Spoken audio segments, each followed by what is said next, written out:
It's another in a series of service road trips going to Downhill Bills in Easton, Pennsylvania. Currently, I guess we're on Route 100 and we're about halfway there. We've got 4 pins to fix and we're going to do a little feature on his game room. Bill's a good customer of ours and he's bought a few machines from us. And I guess my son Ray's on the camera end today because Mike's at home at the home shop with one of the models. Yeah. Anyway, it's a nice day. It's Friday and it's a couple weeks before Allentown, so I guess we'll see Bill there. I'll see you in York. Come on, Ray. I'll see you in York. Smooth road trip. So I guess we got 4 repairs to do up here, like I said, and do a feature on his game room also. And, I guess that's about it. Do you have anything to add? No, not really, Dad. I mean, yeah, it was a smooth trip up here. I mean, kind of wish Mike could come along, but you know, yeah, it's all good. Yeah, he's busy at the store, and he's got, I guess, Mel coming in. I don't know. Yeah, I think that's what he said. Well, hopefully they have a great day, and I know we definitely will. It'll be fun going up. I have yet to meet this. I have yet to meet Bill, but he sounds like a really nice guy, and yeah, he's got about 8 or 10 machines. He keeps adding some. He just moved from like an apartment to a house, so he's got more room now. So we'll film his game room and do some highlights on that kind of thing.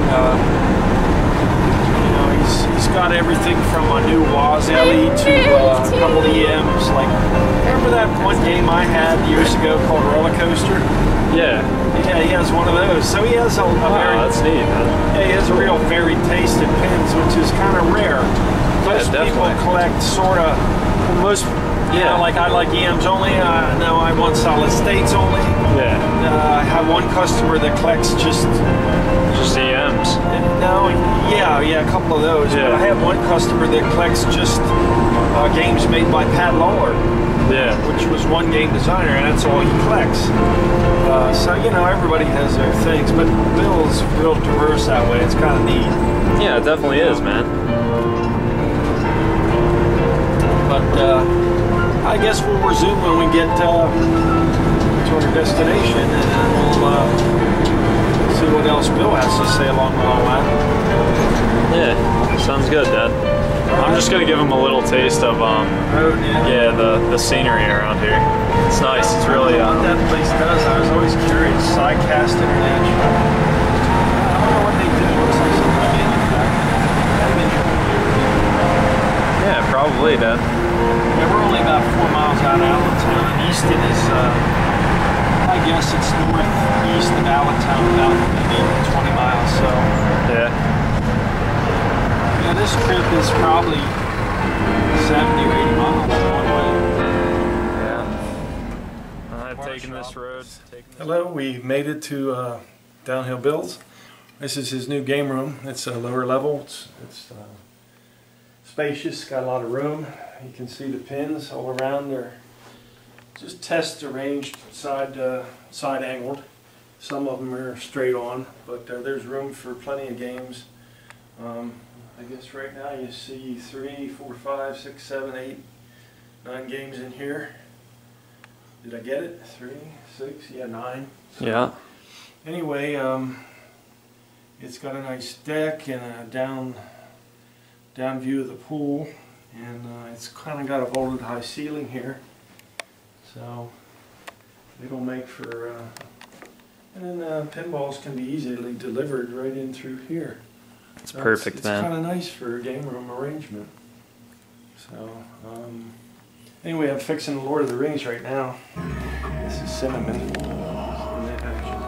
in there. Twister. Oh, that's her machine. She don't want to be on here. All right, so what do we got to? What have we done here, Dad? Well, it had the top vertical up kicker wasn't working sometimes. All right. Intermittent. So that's right there. Yeah, and there's a 22 gauge side wire was off the coil, but it was being held in place by the little plastic sheath. So the end of the wire, which broke off flush, had some conductors sticking out of it, some strands, and it was just barely touching, but yet the plastic sleeve was holding the wire in place, so it looked like that. Wow, man. Yeah, very tricky to find. Definitely. So, yeah. Not for you, though, Dad. Nope, I picked right up on that. That's done. I mean, you see that issue a lot. You know what I mean? Like. Yeah, but sometimes it's different. Sometimes it's just obviously off. If you were a tending machine like that, and they do these plastic sleeves in high impact places, like kickers, because these wires move like this when this fires. Yeah. So these sleeves keep the wire from breaking off at the end. It extends the wire movement out to here, but they still break. Yeah. You know, they don't do it on all coils. You'll see it on the small coils on sterns. The large wires are substantial enough, the vinyl is substantial enough to hold it in place without breaking at this point, mostly. But on the small 22 gauge wires, that's not true, so they put these extender sleeves and they just simply pull off. Yeah. And they're slid over top of the post for the coil, and that helps keep the wire in place. But they still break. Nice. But anyway, that's done. Awesome, man. Well, Lord of the Rings down, and we have yeah, this is a neat Lord of the Rings. This is like a limited edition. It's, see that LED. gold side. Yeah, it has some things in the software that's different, and it has some different features, things. Yeah. That's great, man.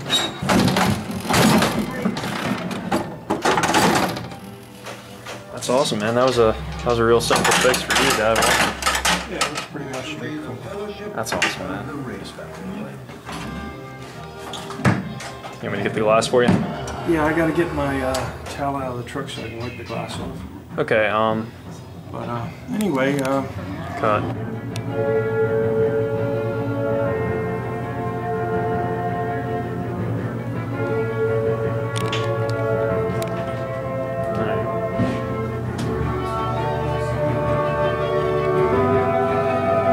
What you doing now, Dad? yeah, this is loose.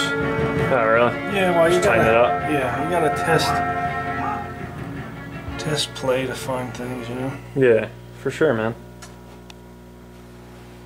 That's good, you found it. Probably would have loosened itself, and then rail would have. It's a ball, it keeps the ball from getting stuck behind the crystal ball. Yeah. It's like a ball guide, so. It's a good game. They did, I heard they're remaking this again, Bill. What, Lord? Yeah. Oh, good. They're re-releasing a new batch of something. Well, it's a really popular game. Did you introduce Bill? This is Downhill Bill, everyone. Hey, everyone. Welcome to my game room in Easton. I've got two Brackenses here with me. I do not have the usual annoyance from Downingtown. But Ray and Ray are here, helping me get a couple of things up and running, and That's a monster score, Bill. Get that crap out of around my here. game room, I've got Wizard of Oz. And then over here we have Mr. Ray Brackens standing next to Roller Coaster, classic Gottlieb 1971. First game I ever owned, first game Ray Brackens ever owned, right, Ray? Yep, it was. Liked that game, had it for a lot of years. Alright. First wire ramp game, wasn't it? Yeah. Everything we play today comes from this. So I guess to swing around and look at our classics corner, I like volley. we've got Volley, 1977, Gottlieb, right at the tail end of the electromechanical era. Volley came out. A lot of these games you do find even in this day and age in very good condition because they came right as the solid state games were beginning to release and people wanted those. So these never got overused, the Volley games. This company was big around here. The Bethlehem Music Company, hey. Didn't go far. Well, This is a huge route guy around here because I've seen this sticker in a lot of Game Room Warehouse games. I mean hundreds over the years. These people were big. that's funny. Yeah. Shall I move on? Yeah.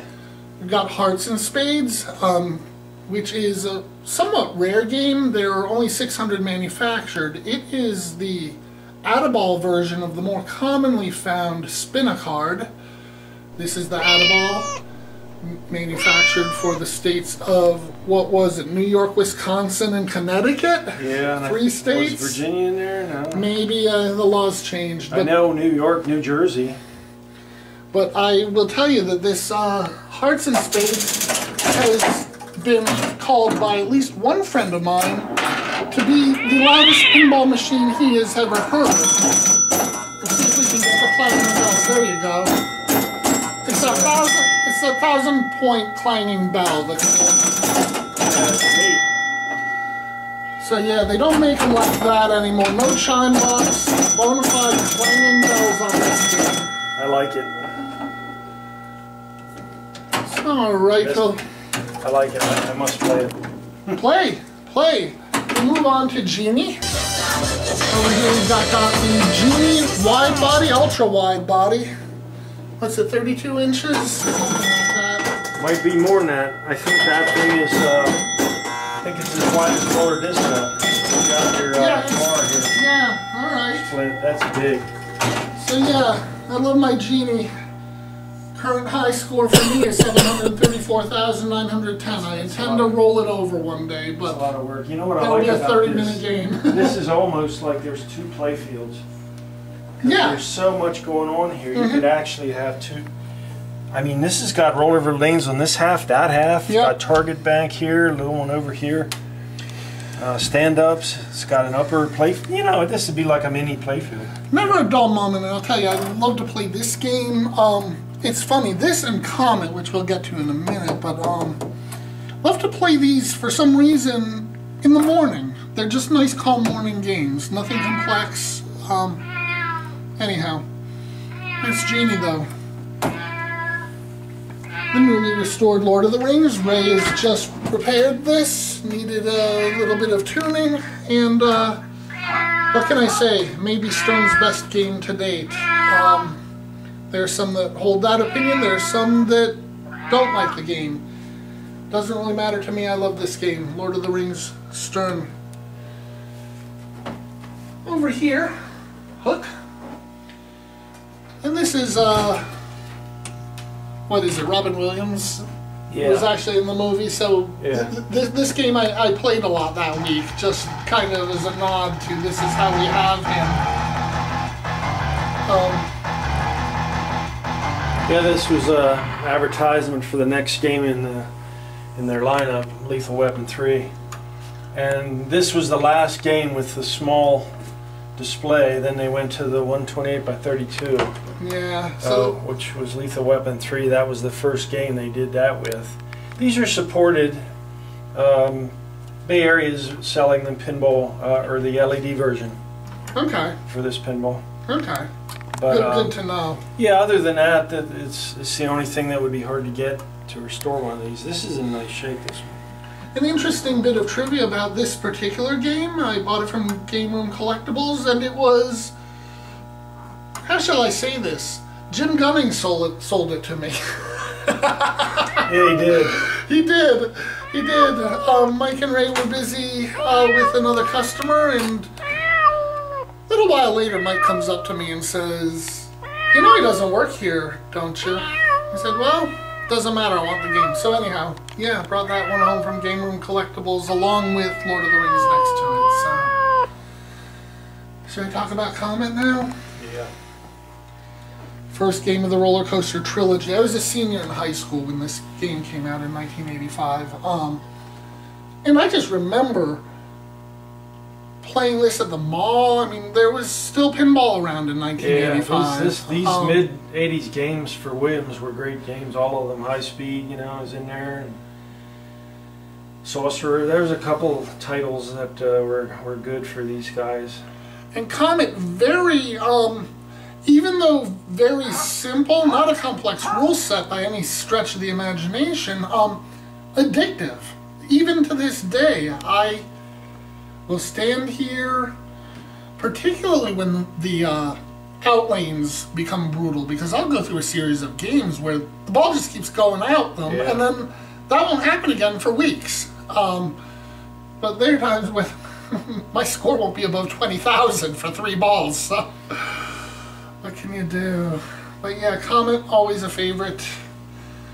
always a favorite. And then let me talk about our other Williams game, Fish It's a Tales. nice game. Yeah. Love this game also for reasons actually similar to why I like Comet. Very simple rule set. It does not have the deep drama of something like The Lord of the Rings or The Wizard of Oz. If I'm in the mood for just a fun, good time, without the complexity of those games, I play this game. Great lights, great sounds, original theme. This, from about the era when the original theme was starting to die out. I mean, certainly there were original themes after this game, but you were seeing the licensed themes. Everything was a movie or a superhero or a sports team. Yeah, non-licensed games were rare. And so, you know, this to me is one of the later greater unlicensed games. This came right